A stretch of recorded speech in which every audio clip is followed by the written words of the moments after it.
Welcome to today's Explainer. We are diving into a wild Supreme Court case about international labor law that honestly reads more like a legal thriller. We're looking at a real-life dispute that went all the way up to the Supreme Court of the Philippines back in 2021. It's the case of Torm Shipping Philippines versus Pamphilo Alacre. And at first glance, it just looks like a standard story about a workplace injury. But dig just a little bit deeper, and it actually becomes this incredible masterclass in how international contracts overlap, how they conflict, and how they ultimately decide the fate of global workers. So right off the bat, here is the paradox we're dealing with today. Our central figure fought a brutal, nearly decade-long legal battle. He had his case completely dismissed by the highest court in the land, and yet he still walked away with double what he was originally fighting for. Seriously, how does someone technically lose their lawsuit but still win a completely life-changing amount of money? Well, to figure out this fascinating legal loophole, we've got to go back to how this whole saga started. Part 1. Injury on the High Seas. Our story kicks off with Pamphilo Alacre. He was working as a fitter, making about $648 a month on a vessel called the Torm Christina. Now, for a seafarer like Pamphilo, physical health is absolutely everything. It's literally his livelihood. He passed his pre-employment medical exam with flying colors, no issues at all, and he shipped out for what was supposed to be a totally standard 6-month deployment in March of 2012. But just a few months later, in July, disaster strikes. He suffered a really severe sprain to his right shoulder and hand joint. He was immediately sent back home to the Philippines to get treatment. After months and months of physical therapy with the company's designated doctor, his progress just completely stalled out. By October, they gave him an interim grade 10 disability rating. Practically speaking, that meant he couldn't raise his arm more than halfway. For a guy whose entire job requires heavy manual labor on a massive ship, this was absolutely devastating.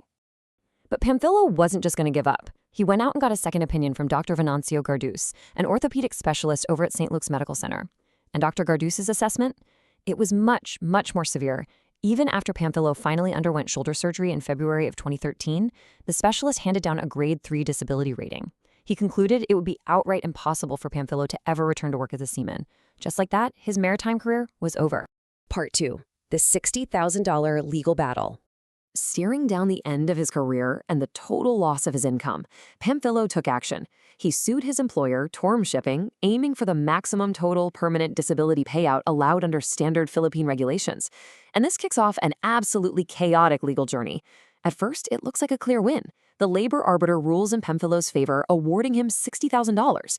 But hold on, the employer appeals it to the National Labor Relations Commission, the NLRC, and they completely reverse the decision. They just throw the case out.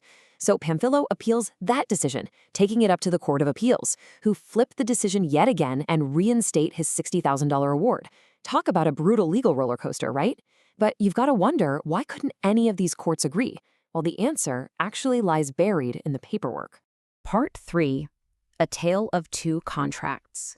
Here is where things get super interesting. Pamphilo wasn't just covered by your standard run-of-the-mill Philippine employment contract. He was actually also working under a foreign union agreement. You see, the global shipping industry is massively interconnected. You'll routinely have a worker from one country working on a ship owned by a company in another country, governed by this crazy web of international laws.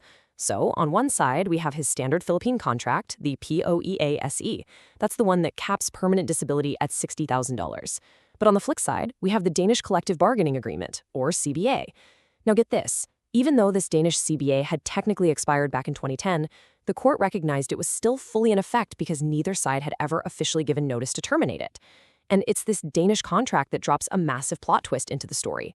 Let's look at the specific wording in Article 10 of that Danish CBA, because this is the smoking gun.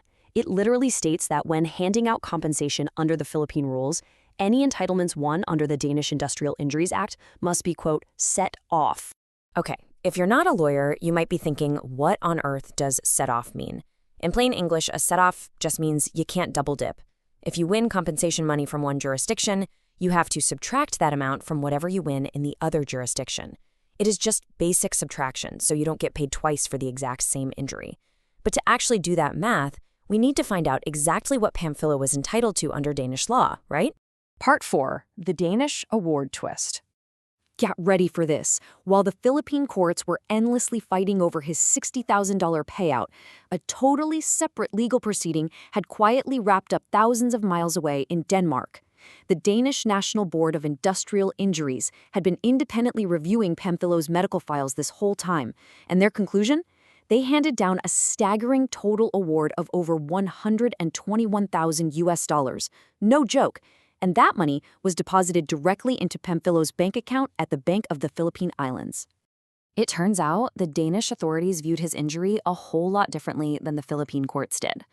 First, they gave him a lump sum of roughly $9,500 for an 8% physical disability. But the real game changer was this. They calculated a 75% loss of earning capacity. Because of that, they guaranteed him a monthly income all the way until June of 2038, which is when Pamphilo will turn 68 years old. Add that all up, and you get that massive grand total of exactly $121,601.43. Part 5. The Supreme Court's math. So jump forward to 2021. Torm Shipping appeals the case up to the Supreme Court of the Philippines to finally end this decade-long nightmare.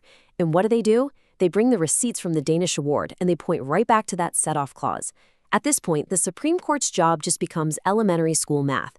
Pamphilo sued in the Philippines for the maximum award of $60,000, but his contract legally requires us to subtract the Danish award from that Philippine award. So take $60,000 and subtract $121,601. The Danish award completely eclipses the Philippine one. Mathematically speaking, the shipping company owed a deficiency of absolutely zero. Ultimately, the Supreme Court formally ruled against Pamphilo and completely dismissed his case. But notice, it wasn't because he was faking his injury or because he didn't deserve compensation. They threw it out because, thanks to that set-off clause, he had already secured a significantly larger victory overseas. Forcing the shipping company to pay the $60,000 in the Philippines would have zero practical legal effect because the $121,000 he already got covered it entirely. The court also refused to award any attorney's fees, basically saying, look, the shipping company wasn't acting in bad faith here, they weren't maliciously hiding benefits, this was just the complex international legal system running its course. This whole explainer really serves as a fascinating reminder about the sheer power of international contracts. Pamphilo technically lost his case at the Supreme Court, but his future was fully secured by a collective bargaining agreement from Denmark, a document he probably never even thought twice about when he first stepped foot on that ship. It really highlights just how wildly intertwined our global economy is today, and it definitely makes you wonder, what else is hidden in the fine print of global labor agreements that could completely change someone's life?